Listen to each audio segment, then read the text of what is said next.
Good morning, everyone, or afternoon, whenever you're watching this video. And here's what we have on tap for us today is that I promised a couple weeks ago that we would talk about fight, flight, freeze, or please. And so that's our defense strategy system. We're going to talk about our attachment system and how those two things together, when they're, I guess, unbalanced, let's just put it that way, make our struggles with eating normatively make sense. So I'm so glad you're here this day watching this video. My name is Tracy Brown. I'm a trauma-informed nutrition therapist and I would say a tuned eating expert. Now this is going to be a video. I just want everybody to know what this is about, that you're going to need pen and paper if you're really serious about getting to the root of why it's taking what it's taking for you to be able to eat normatively.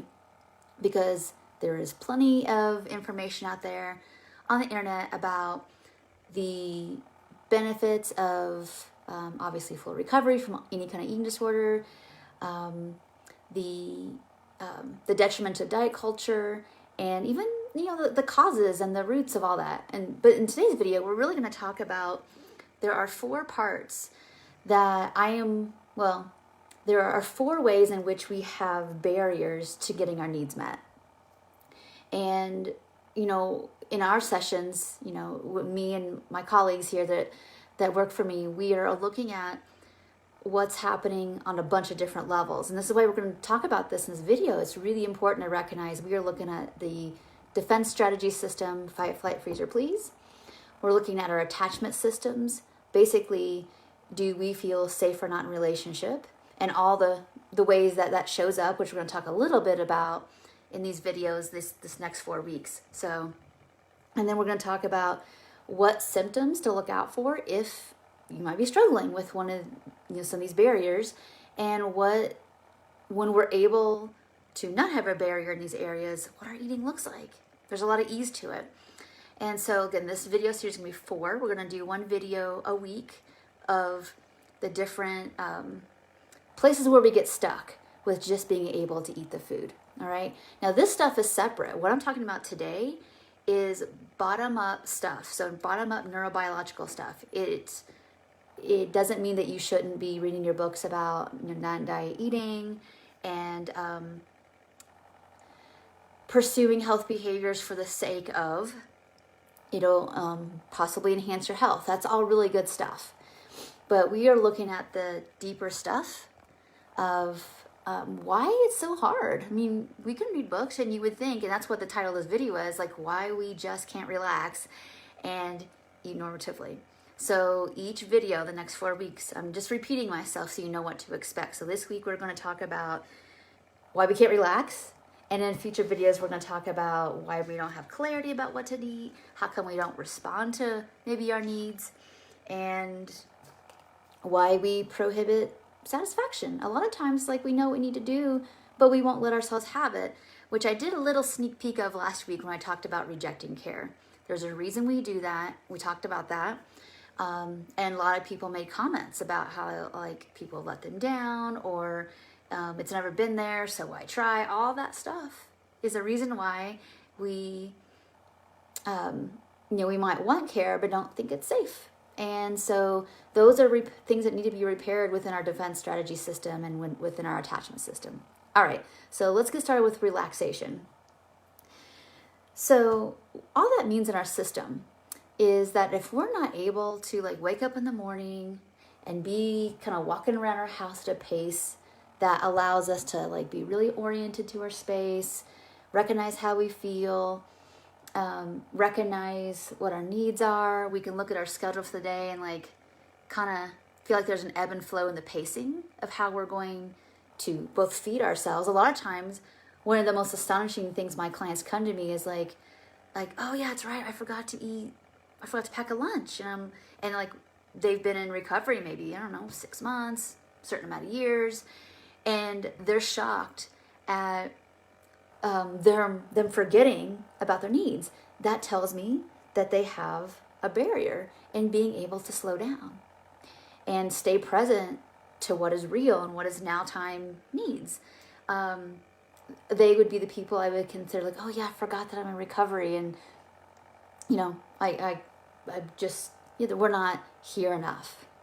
And so let's talk about why would we not be able to yield and be present? Because if you can't yield and be present, you're not going to have your ability to connect with your brain about like, oh yeah, I'm in recovery, and what works for me is 3 meals and 2 or 3 snacks a day, and maybe cooking a certain amount of times a day, and taking time every day for whatever it is, whether it's journaling, like the outside of like maybe the nutrition or the therapy sessions. It's like doing the work in between, doing your sensory work that helps you at meals, just stay present, or helps you feel good. Like people often forget like what works and what feels good. They just have all these old neural pathways that keep them from yielding, keep them moving. And so we're going to talk about what I see here in a second. So if you're having a struggle, I'll call it a barrier in relaxing, basically, or yielding, what you will see in your own kind of like experience, we'll just say behaviorally, is that you're going to have a hard time really clearly seeing who's safe for you and who isn't. You're going to have a lot of hypervigilance. You're going to be doing a lot of projecting and not really seeing the person in front of you as who they really are and your like good or bad experiences with them. Everybody kind of gets mussed up in the jungle of like dysregulation, and you don't know who is who and who is safe, so just keep moving. Kind of taking what they have but not fully, that kind of thing. Okay? Perfectionism is rampant. Black or white thinking is rampant here, and the inability to relax and yield and be in yourself and like feel like you can just be here, basically. Overachievement is here in the lack of yield, and people and this is a hard one to admit, but sometimes if you're not more the genre of somebody who is perfectionistic and maybe even people pleasing and just doing what they got to do and keep moving, and it may be helpful to your recovery, it may not be, but you're just doing something on autopilot. Some people are attention seeking, and there's just drama, basically. And what that looks like with our food is that people binge in these places of dysregulation because they just can't experience completion.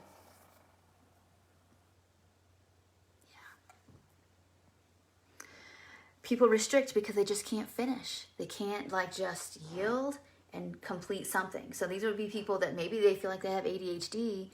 They might not. They may or may not, but there's just like a lack of yield to complete a meal or complete a task or be able to do it without perfectionism. That's like it's overdoing, basically.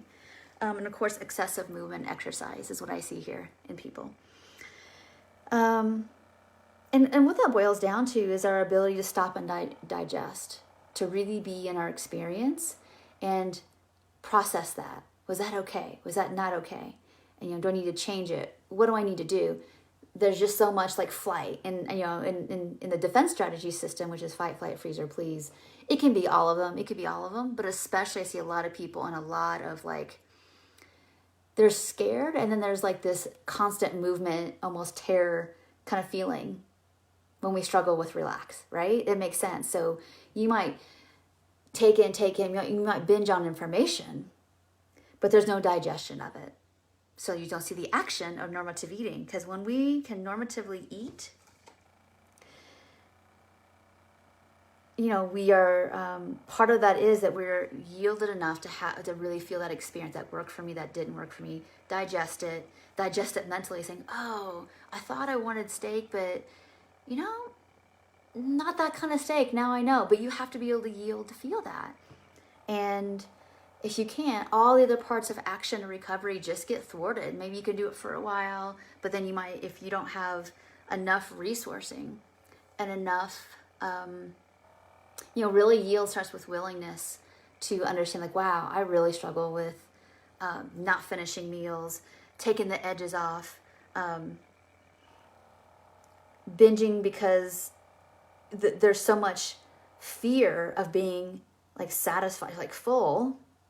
Like if I get full, then I have to feel. At the end of the day, this is all about avoiding feelings. All these barriers are about avoiding feelings, which is why when we read things, we don't have that bottom up. We have the cognitive, which is super good because then you have a framework for like what it is you're trying to move from and move to, which is great.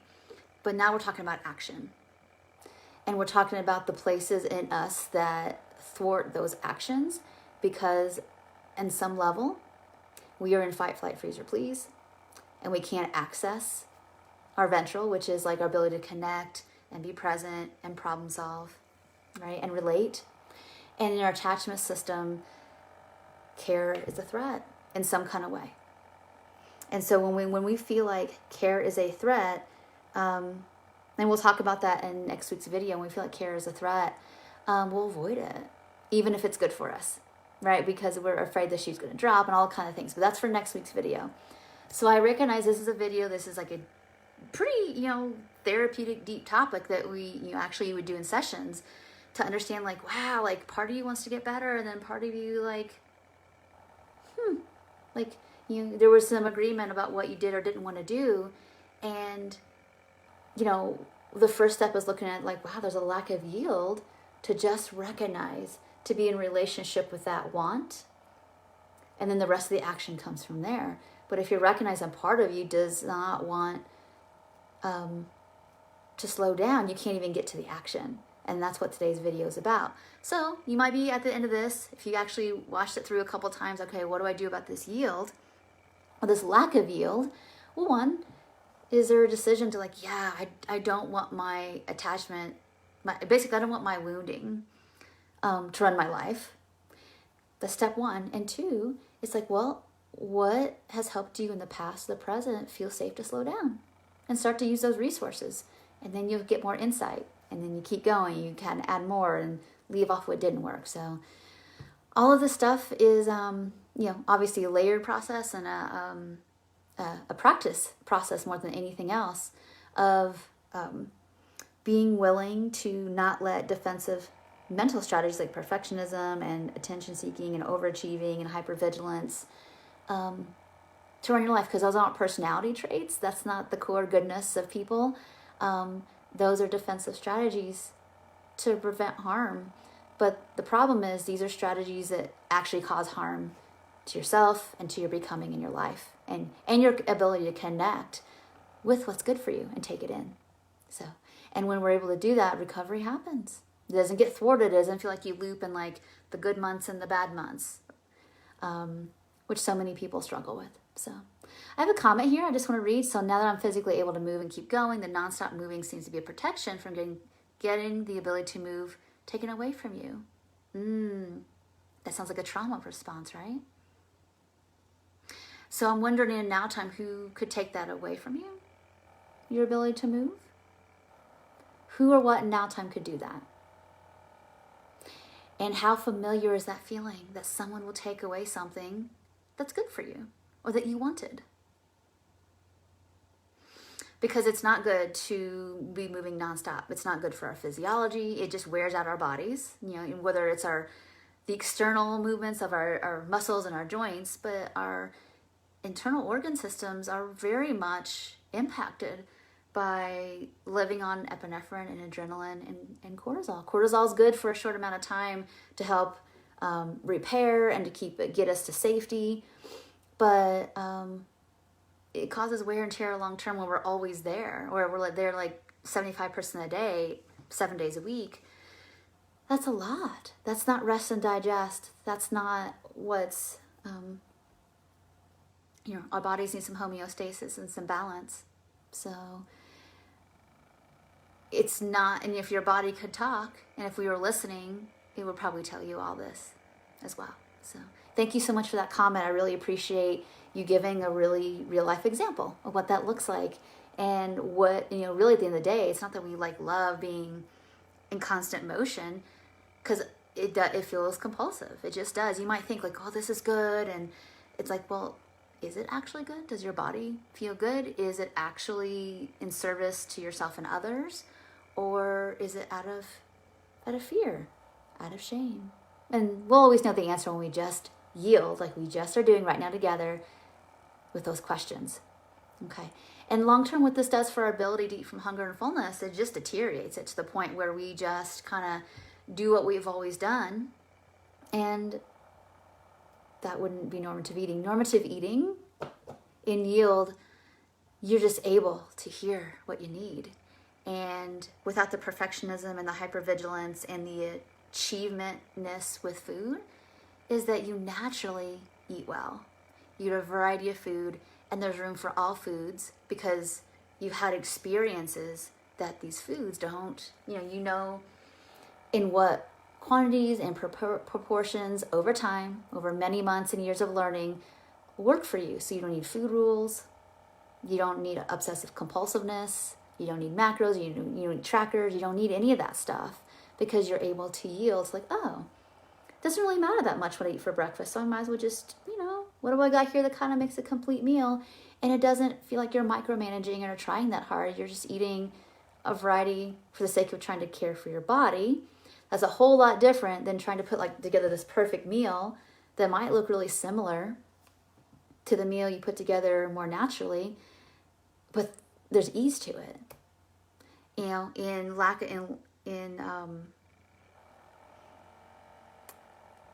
your ability to be able to complete something and put it together, if there's a barrier there, everything is just really hard and white-knuckled. So you might be doing the thing that's looks appropriate in recovery, but it's very hard and stressful and basically white-knuckled. And that's not recovery. So that's what we're working towards here, is a easeful, peaceful relationship with food. And I hope this video helped everybody kind of understand defense strategies, attachment ruptures, kind of stuff that impacts our ability to relax and take action and all the stuff we've learned and read and all that. So if you're watching this video replay-wise and you're like, how does this apply to me stopping binging? We talked about that at the beginning, is that if we can't yield, we are just kind of eating out of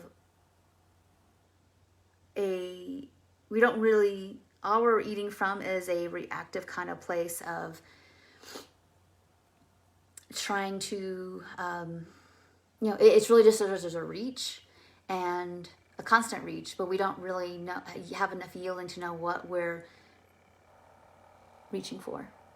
If we're restricting here, it's like we're saying it's just not safe enough to be here to fully finish anything because I got to keep moving, right? It's like you're living on the surface of life, hovering through, and when you don't land, you don't learn. So thank you so much for watching this video. The rest of the week here on this platform, we're just going to be doing prompts to okay, keep checking in with this. Are you yielding more? Keep checking in. We're not going to do another video only because this one was long and really detailed.